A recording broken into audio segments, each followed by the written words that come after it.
Je vous salue tous dans le merveilleux nom de Jésus-Christ. Notre exhortation de ce matin a pour titre « Obéir à la voix de l'Esprit ». Nous tous qui avons donné notre vie à Jésus-Christ, nous devons tous être remplis du Saint-Esprit. Mais cela ne suffit pas. Nous devons également apprendre à obéir à la voix de l'Esprit. Nous constatons que les croyants du livre des Actes obéissaient à la voix de l'Esprit. Nous allons voir dans ce message 3 exemples types d'obéissance à la voix de l'Esprit. Le premier exemple, le cas de Philippe. Le deuxième exemple, le cas d'Ananias. Le troisième exemple, le cas de Pierre. Nous commençons par le premier exemple. Philippe a obéi à la voix de l'Esprit. Pour cela, nous lisons dans Actes chapitre 8, du verset 26 au verset 30. Il est écrit, « Un ange du Seigneur s'adressant à Philippe lui dit, « Lève-toi, va du côté de Midi, sur le chemin qui descend de Jérusalem à Gaza, celui qui est désert. » Il se leva et partit. Et voici un Éthiopien, un eunuque, ministre de Candace, reine d'Éthiopie, surintendant de tous ses trésors, venu à Jérusalem pour adorer, s'en retournait, assis sur son char, et lisait le prophète Ésaïe. L'Esprit dit à Philippe, « Avance et approche-toi de ce char. » Philippe accourut et entendit l'Éthiopien qui lisait le prophète Ésaïe. Il lui dit, « Comprends-tu ce que tu lis? » Amen. Philippe a entendu et a obéi au commandement de l'Esprit à 2 reprises. Lorsque l'Esprit lui a dit, « Va sur le chemin de Gaza » au verset 26, il a obéi. Lorsque l'Esprit lui a dit, « Approche-toi de ce char » au verset 29, il a obéi également. Philippe entendait la voix de l'Esprit parce qu'il était lui-même rempli du Saint-Esprit et avait un cœur obéissant. Philippe a réussi dans son ministère parce qu'il a obéi à la voix de l'Esprit. L'eunuque éthiopien s'est converti. Nous devons savoir que Dieu nous remplit de son esprit afin que nous puissions entendre sa voix, lui obéir pour aller rendre un témoignage efficace de Jésus-Christ. Nous passons au deuxième exemple. Ananias a obéi à la voix de l'Esprit. Nous lisons pour cela dans Acte 9, du verset 10 au verset 17.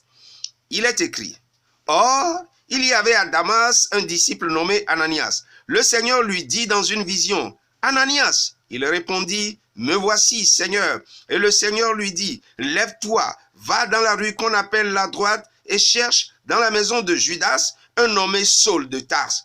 Car il prie et il a vu en vision un homme du nom d'Ananias qui entrait et qui lui imposait les mains afin qu'il recouvrât la vue. » Ananias répondit, « Seigneur, j'ai appris de plusieurs personnes tout le mal que cet homme a fait à tes saints dans Jérusalem, et il a ici des pouvoirs de la part des principaux sacrificateurs pour lier tous ceux qui invoquent ton nom. » Mais le Seigneur lui dit, « Va, car cet homme est un instrument que j'ai choisi pour porter mon nom devant les nations, devant les rois et devant les fils d'Israël.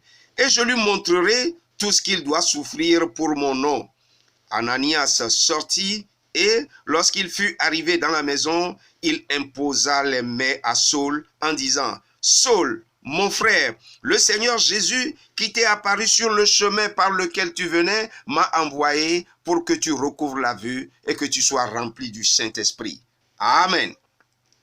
L'Esprit a dit à Ananias d'aller prier pour Saul. Ananias a obéi malgré son appréhension. Parce qu'il a obéi, une œuvre extraordinaire a pu se faire.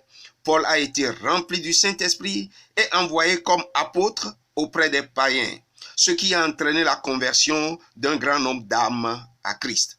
Nous aussi, nous devons obéir à la voix de l'Esprit, même lorsque cela n'est pas facile. Nous passons au troisième exemple. Pierre a obéi à la voix de l'Esprit. Nous lisons pour cela Acte 10, les versets 19 et 20. Il est écrit, « Et comme Pierre était à réfléchir sur la vision, l'Esprit lui dit, « Voici, 3 hommes te demandent, lève-toi, descends et pars avec eux sans hésiter, car c'est moi qui les ai envoyé. Amen. L'Esprit a dit à Pierre d'aller. Pierre a obéi, bien que cela soit contraire à sa culture et à ses traditions religieuses. Parce que Pierre a obéi, l'évangile a pu être annoncé aux païens. Mon frère, ma sœur, comme ces trois hommes, nous devons être remplis du Saint-Esprit. Comme ces trois hommes, nous devons tous obéir à la voix du Saint-Esprit. Si nous écoutons la voix de l'Esprit, il nous guidera dans la mission de Dieu. En conclusion, nous pouvons retenir que nous devons tous être remplis du Saint-Esprit. Nous devons demeurer à l'écoute de la voix du Saint-Esprit. Nous devons obéir à la voix du Saint-Esprit, même si cela est difficile ou contraire à nos traditions. Lorsque l'Esprit nous envoie vers quelqu'un, nous pouvons être sûrs qu'il a déjà préparé le cœur de celui vers qui il nous envoie. Notre obéissance à la voix de l'Esprit entraînera des résultats extraordinaires.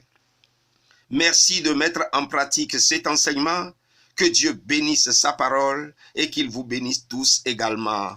À très bientôt. Amen.